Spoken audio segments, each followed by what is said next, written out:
Des larves de mouches dévorèrent sa chair au bout de quelques jours dans l'impitoyable forêt amazonienne. Voici l'incroyable histoire d'une petite fille de 17 ans qui a survécu à un crash d'avion. La veille de Noël 1971, Julianne Kopke prend l'avion avec sa mère. Quelques minutes après le décollage, l'avion survole l'immense forêt amazonienne. Il est alors pris dans un nuage noir comme la nuit. L'orage gronde. L'avion, touché par la foudre, se disloque à plus de 3000 mètres d'altitude. La petite Julianne est éjectée de l'avion et démarre une effroyable chute libre vers la forêt. Grâce à la ceinture de sécurité, elle est toujours sur son siège. Une fois au sol, elle s'aperçoit qu'après sa chute vertigineuse, elle respire, elle voit, elle sent. Elle est miraculeusement en vie. Elle regarde autour d'elle, cherchant d'éventuels autres survivants. Mais elle ne voit rien que du vert et n'entend rien d'autre que les bruits d'insectes et d'oiseaux.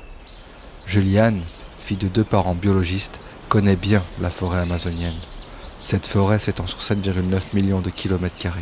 On n'y sort pas si facilement. Pour trouver de la vie humaine, il faudrait un miracle.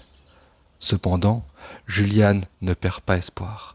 Pendant 11 jours, elle traversera la forêt en suivant un cours d'eau. Elle nage en plein milieu de la rivière. Elle ne mange presque rien, craignant d'ingurgiter des aliments toxiques. Elle survit, espérant trouver un signe de vie humaine. La nuit, elle se fait dévorer par les insectes. Des mouches pondent des œufs sur ses plaies, si bien qu'elle passera plusieurs jours avec des parasites malvenus sur la peau. Des asticots mangent sa chair et s'enfoncent peu à peu. Elle croise parfois des bêtes sauvages telles des caïmans. Elle est épuisée, affamée, mais elle ne perd pas espoir. Elle se dit que sa mère, qui était avec elle dans l'avion, l'attend quelque part. Au bout de 11 jours, elle trouve enfin des traces d'activité humaine.